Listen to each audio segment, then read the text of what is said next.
Hello, and welcome to Next Up with Naming St. Louis. I'm your host, Will Huston. I'm the Marketing and Technology Chair of Naming St. Louis.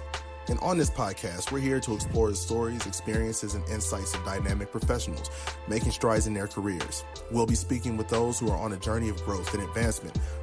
Our goal is to inspire, inform, and connect you with incredible talent shaping the future of the communications industry. Thank you for joining us today. Hey, Next Up fam. This is Will Houston, the host of Next Up with Naming St. Louis.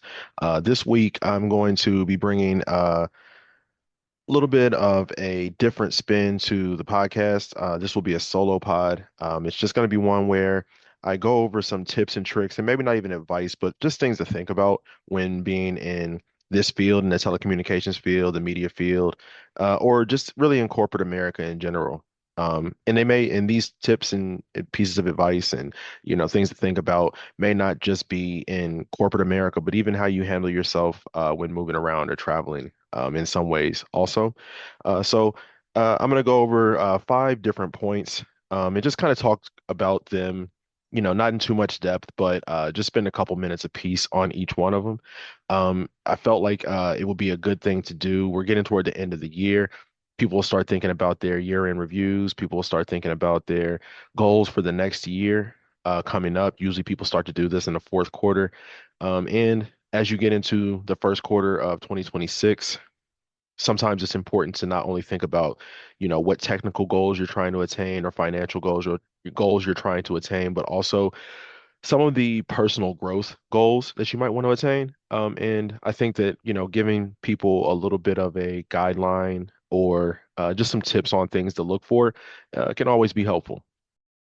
So the five topics I'll kind of discuss today are as follows. The first one would be the distinction between mentorship and sponsorship, then navigating the unwritten rules, pretty much talking about things like code switching and things that you don't necessarily consider professional skills, but just things that you maybe had to use to adapt potentially in your own lives, depending on who you are, what your background is, to sort of fit in. And again, not just in corporate America, but also, when you travel country to country, right? Everybody's a little bit different. So it's important to think about those things. Then leveraging your diverse perspective as a strategic asset, how to use your background, your experiences specifically, as something that allows you to bring better ideas or better input to the table. Then building and maintaining an external network for internal mobility.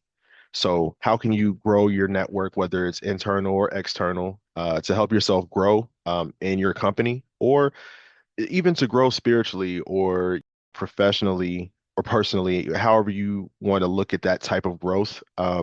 But how to use those networks that you've garnered to help you build that up, whether it's people who work in your job or people who also volunteer in a community organization, or even people who maybe go to your church or mosque, right? Whatever affiliation that you tend to be with, that's a way for you to be able to help grow in whatever particular portion of your life that might be in. And the last one would be owning your narratives and accomplishments. So pretty much, how do you talk about the things that you've done, right? How do you tell the story of who you are? It's so important in this world that, everybody's going to see something different in you, but it's very important that you're able to tell your own story. It may have a different bias coming from other people, but you being able to tell the truth as you see it is very important. So, to start off, we'll start with the distinction between mentorship and sponsorship. I think this one is extremely important. As a person who's had mentors, as a person who's been a mentor and had mentees, one of the most important things that you can do is be a mentor and turn around and be a mentee. When you're learning, when you're getting into a field that you haven't had a lot of experience with, even if it's something that you went to college for or had higher education in, it's extremely important to have people who can show you the ropes, right? Because whatever organization you enter, even though you know how a specific technology works or how specific things work in a industry, it's important that you know how policies and procedures work within an organization. And sometimes the only way to get that information is to have a mentor or someone who has been doing what you're wanting to do for 5, 10, 15 years, who can tell you, yes, I understand that this is how that technology works, but that technology is coupled with the procedures and policies of this organization. And if you do things this way, then you'll find yourself in a situation where you get things done a lot quicker and simpler, as opposed to going against the grain of the organization because you know the technology just that well. And if you're able to mend those two things together, you'll find yourself in a little bit of an easier space in whatever industry you enter. You also find yourself in a situation where you can become that mentor, because you're not just learning how the industry works or how the policies and procedures work within that organization.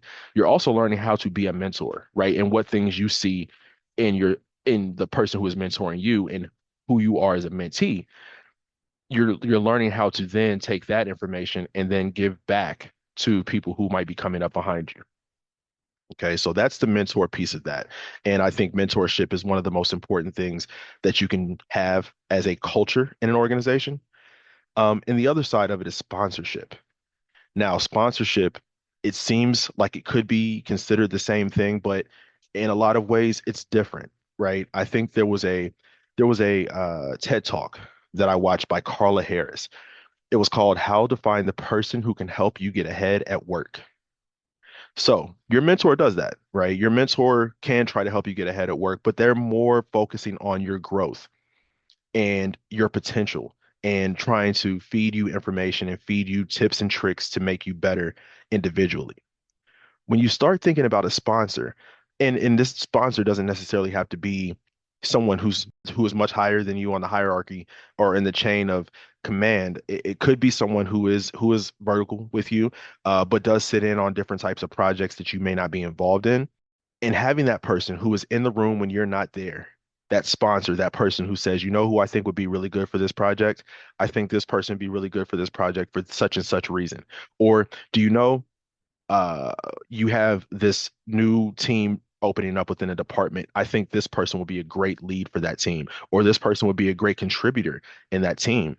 Having that person in the room when you're not there, who will go to bat for you and also kind of co-sign for you, who will put their own reputation, their own skills on the line to say, I really believe in this person, right? Because they're not just putting you out there, right? They're putting themselves out there as a judge of character when they put you in on the line and say that this person will be good.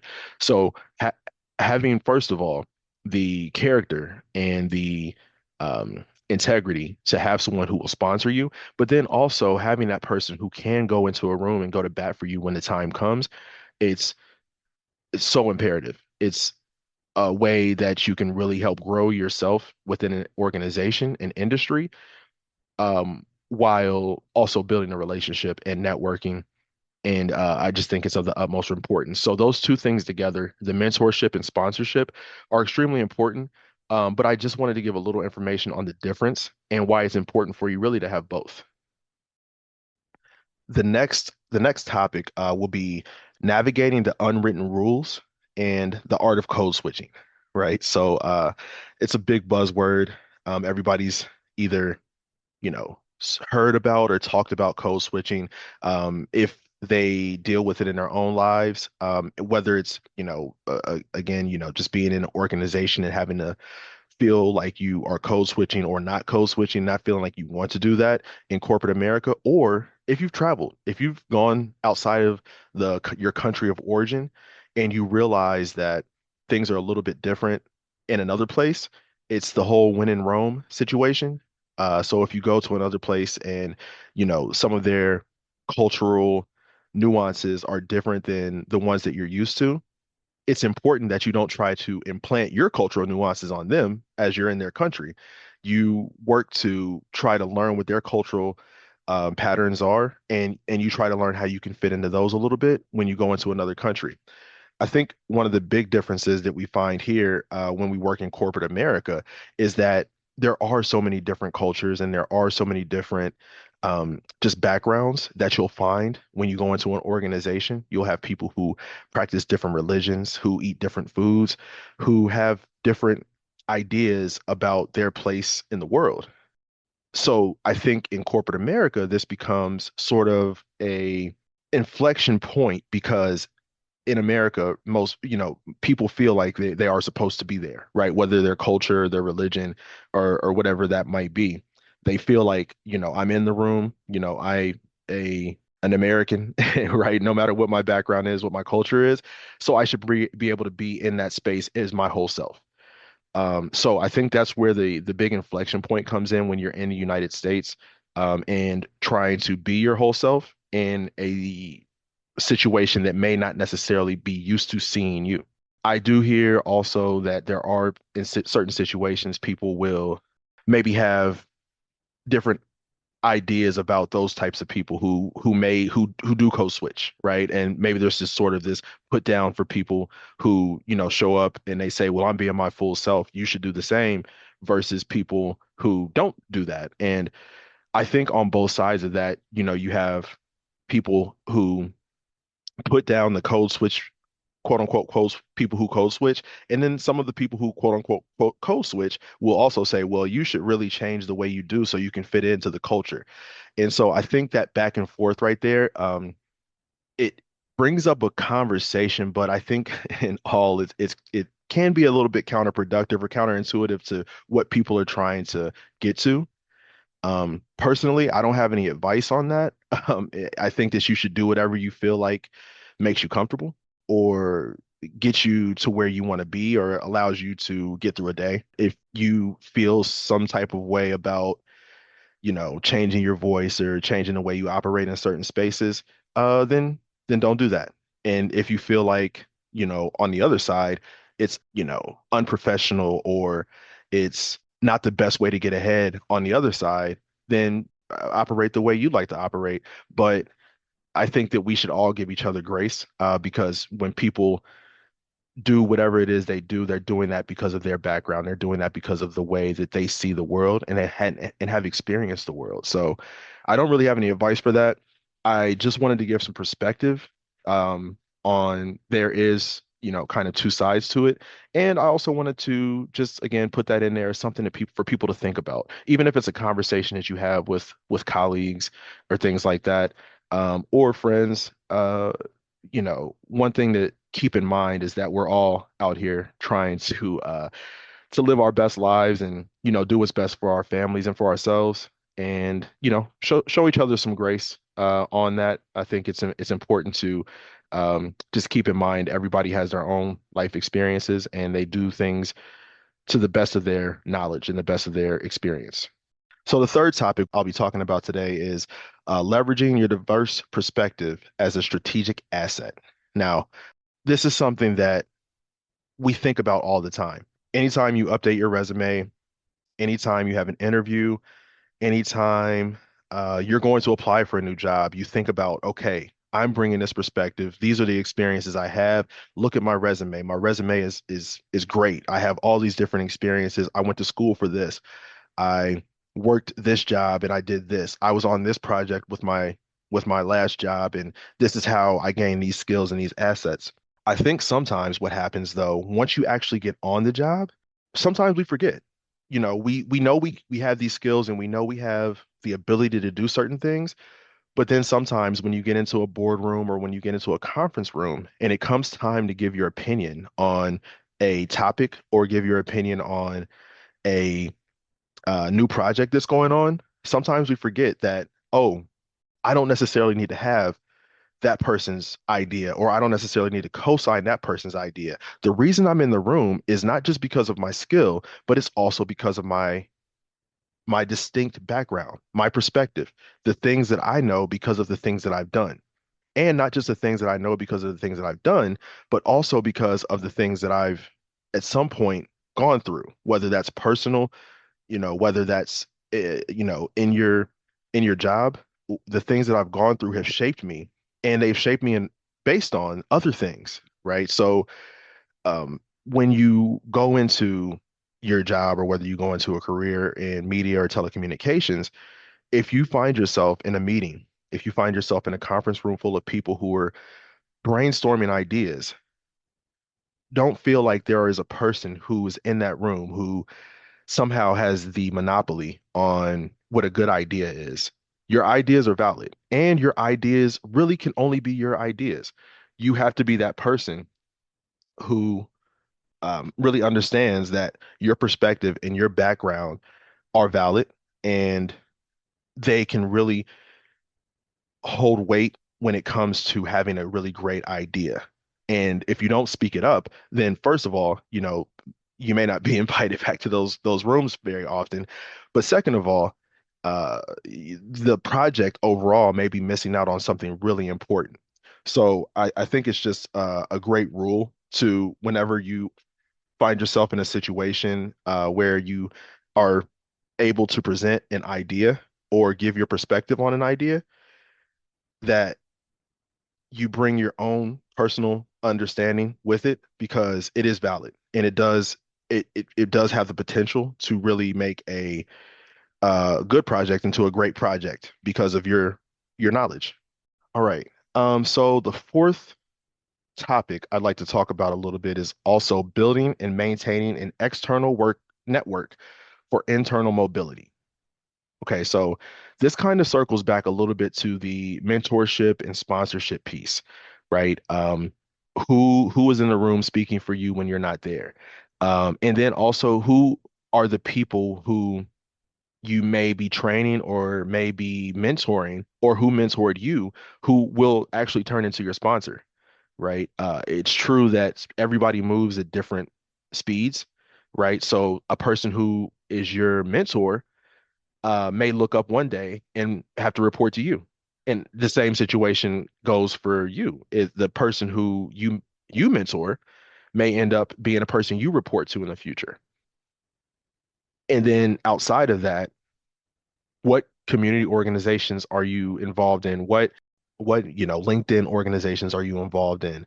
What people do you run into in other places who will who will kind of be the people who will allow you to grow that network and be in a situation where you can potentially have upward mobility based on the knowledge of a person, right? It's the whole adage, it's not always what you know, but sometimes it's who you know. Now, of course, you have to know things, and they have to know you as a person who knows things when you're building that network. But it's also important to keep a good eye on the people who could potentially help you grow, and always remember that you may be that person for someone else. Never discount that you could potentially be that person for someone else. So while you're also looking for ways that you're going to help yourself grow and gain that mobility, always look for ways that you can do that for others. Again, you never know who that person that you train or you help out or you're the sponsor for in that room, when the shoe's going to be on the other foot, right? When they're going to be the person who is in the room for you and says, well, this person used to be my mentor. And ever since they've been in this organization, they've done these things. And not on the side of being a great mentor and a great sponsor, they're also great at these types of projects. You never know when that's going to be the situation that you find yourself in. So also always be looking for ways to help each other and help others as you look for ways to help yourself.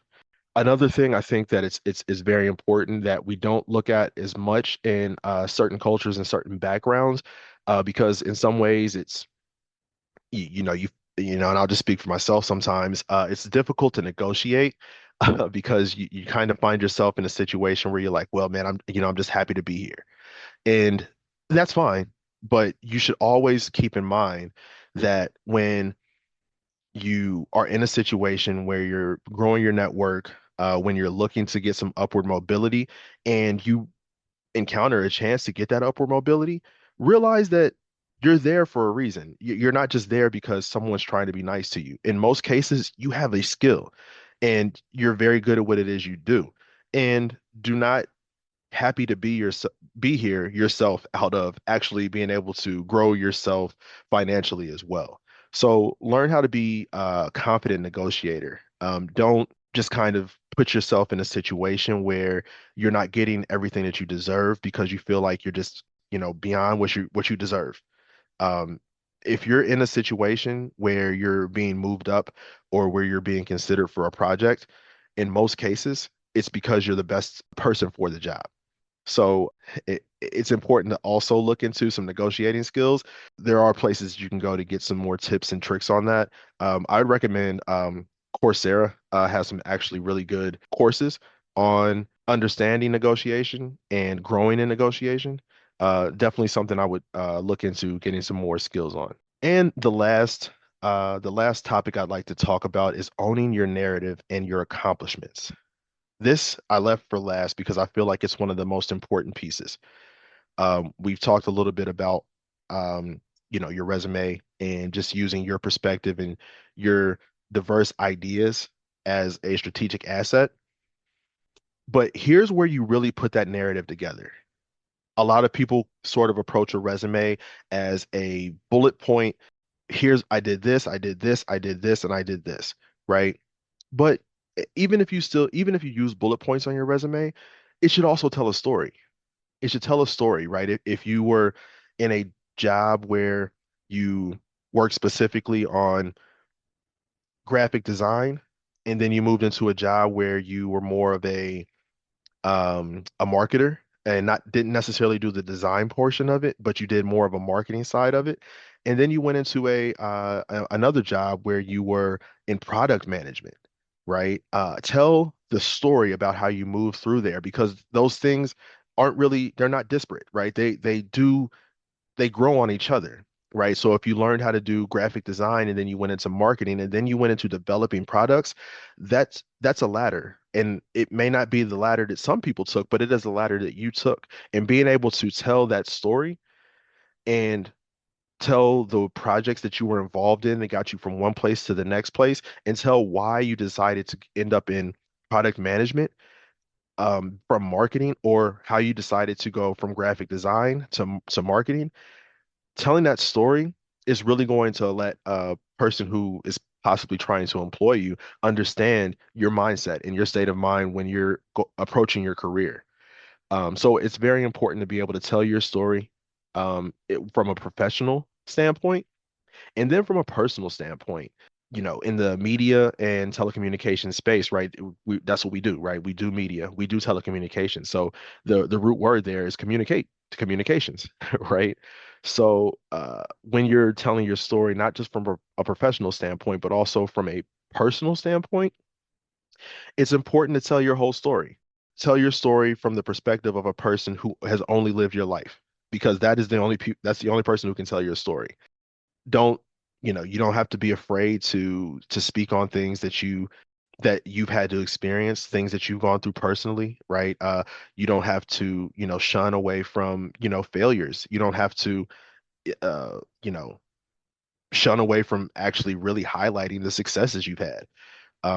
Within reason, just make sure you're fully trying to tell your story, because not only is that going to help you with understanding yourself, which I think is extremely important, but it's gonna help someone else. And this is really the reason when it comes down to it. This is the reason why we do the Next Up with Naming St. Louis podcast is for the next group of people who are going to be in that seat. The next group of people who may want to enter the telecommunications and media space. It's not just a situation where we kind of get on there and talk about our accomplishments and our you know failures. I don't like to use the word failure. I think they're opportunities to grow. We don't just talk about our accomplishments and opportunities to grow. We tell them so that the next group of people who come into this space will have precedent. They will have standing. They will have a situation where they're not trying to learn everything from scratch. They have some idea of where other people have come from and what they've been through, and in a way that they can use that to stand on that person before his shoulders and see just a little bit higher. So, yeah, that's all five topics I wanted to talk about. Again, I didn't necessarily want to give a bunch of advice, but more so I wanted to put things on your mind as you go into the into 2026 as you go into the holiday season, um, and you start to plan out the way you want to go into the rest of the year, and then how you're going to approach 2026. Think about some of these topics. Think about how you can help yourself grow personally and how you can help yourself grow professionally. Think about, ways that you can really just, be a mentor or, take on someone who can mentor you. Look for those things. Look for ways that you can just try to show up as your whole self or show up as yourself in the best light that you can or the best light that you feel comfortable. Think about how you can use your diverse perspective to really highlight that, I am not just a person who is here to do a job. I am a person who has a story. And my story is valid. And not only is it valid, it can be helpful to someone else. Think about how building your external and internal networks will really help you with your upper mobility and help you put a hand out to make sure you pull someone with you. And then own your story, own your narrative. Tell about the good things, tell about the bad things. Because every time something good happens, that was a chance for you to grow. And it was a chance that you could have failed or you could have faltered, but you didn't. And then every time you feel like something bad happens, it was a chance for you to have given up, but you didn't. You're still here and you have another chance to succeed in another way. So thank you for tuning in and allowing me to run down some topics and give you guys some information. Have a good holiday season, and we'll be talking to you again on the next Up with Naming St. Louis podcast. Thank you, listeners, for tuning in to today's episode. We hope you found it encouraging and insightful. With over 15 chapters nationwide, NAMIC is passionate about diversity, equity, and inclusion in the communications industry, with a wider range of professional development opportunities, networking events, and leadership programs. NAMIC is dedicated to empowering multi-ethnic diversity in the media and communications industry. Members gain access to valuable resources, industry insight, and an incredible community of like-minded professionals. For more information, go to NAMIC.com or to the NAMIC St. Louis chapter at NAMICSt.Louis.com or LinkedIn at LinkedIn.com/NAMIC St. Louis. Thank you and have a wonderful month. See you next time.